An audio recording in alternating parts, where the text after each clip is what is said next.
きげんよう。お金を数えるのが大好きなシュリルで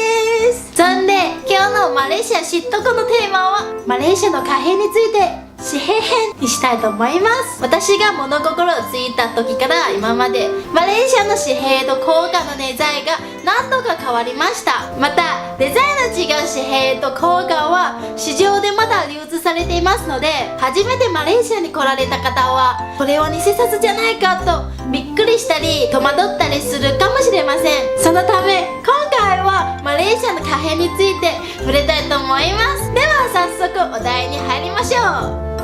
まず1つ目はマレーシアの通貨単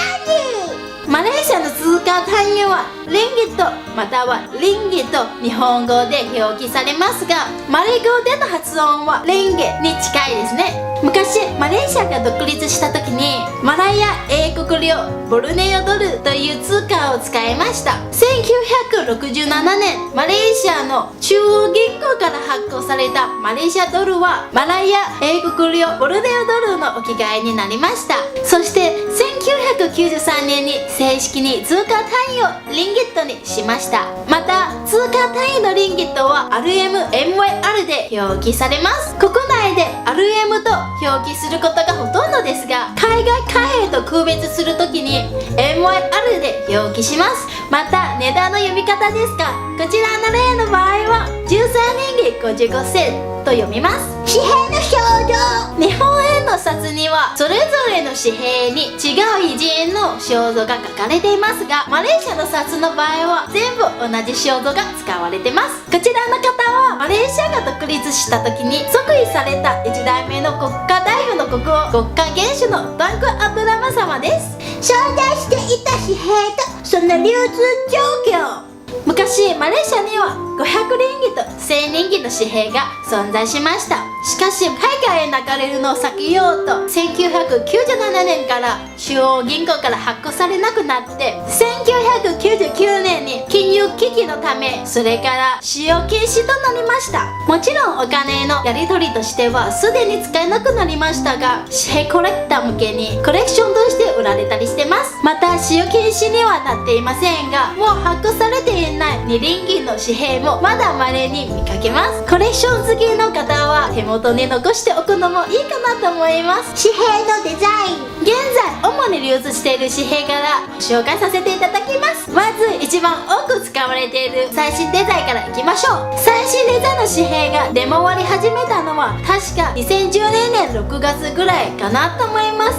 見た目は正直あの時モノポリの紙幣っぽい、つまりおもちゃのお金っぽいと思いました。特に1リンギと5リンギの紙幣はツルツルのポリマ紙幣ですので、リアルなお金と認識するのにかなり時間がかかりましたね。また紙幣の色は昔からの決まりのようですが、1リンギが青、5リンギが緑、10リンギが赤、50リンギは緑寄りの青緑、100リンギが紫です。そして20リンギは昔茶色だったんですが、最新デザインでは黄色寄りのオレンジ色としてます。そしてまだ流通している旧紙幣のデザインはこちら第3世代のデザインです。紙幣の色は第4世代と同じですが、20リンギの紙幣は第3世代に発行されませんでした。でその代わりに第3世代の紙幣には2リンギが入っていました。その2リンギは薄い紫色をしてます。特に1リンギですが、他の紙幣がまだ普通に流通している中、第3世代に発行された2リンギはマレーシア初の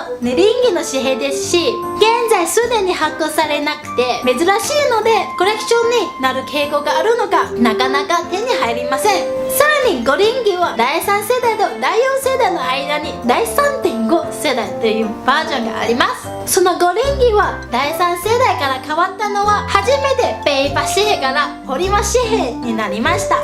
そしてこの透明なプラスチックのものがありました。初めてこれが出た時に凍りやすいという批評がかなりありました。そしてもう見かけることはあまりないと思いますが、稀に手に入るのはこちらの第2世代の紙幣です。こちらの旧紙幣はまだ使えますが珍しいのでコレクションにする人が多いかと思います。偽札との区別。マレーシアではよく偽札が出回ってるというニュースがあります。そのためどうやって確認するかというと、札を光にかざせば第1題名の国家元首の絵がもう一つこちらに出てきます。あと裏側と表と右側にあるキラキラのものも確認要素らしいです。紙幣によってたまにこちらの絵柄が変わりますが、基本的にほとんどの紙幣には1代目の国家元首の肖像が描かれています。破傷した紙幣について、日本の紙幣にはありませんが、マレーシア人はよくお金を折る習慣がありますので、もらった紙幣が壊れたりボロボロになったりすることもよくあります。紙切れになるほど破損してない限り使えるはずですが、店頭でもらったのに他の店で受け取ってもらえないこともあります。マレーシアに住んでいたら最悪気づかずもらってしまった場合、マレーシア中央銀行に行って交換してもらいます。旅行の場合、なるべくそういう紙幣を受け取らないようにしてください。紙幣の柄に隠された文字、全部の紙幣において、実は紙幣の裏の絵にはマレーシア中央銀行のマレー語でバンナガラマレーシアが書いてあります。しかしかなり小さいので、正直裸眼で見つけるのは大変ですし、しんどいです。はい、今回の紹介は以上となります。次回はマレーシアの国歌について触れたいと思います。今回の動画はお役に立ちましたか？もしお役に立ったらいいねボタンをいただけましたら嬉しいです。また何かご質問などがありましたらご遠慮なくコメントを残してください。ではシュリルでした。またね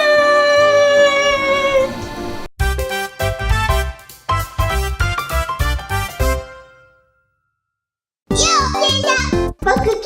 ィー、職業は内藤、ハズレタラクお願いね。カチカチカチカチ、そしておすすめの動画もあります。カチカチカチカチ。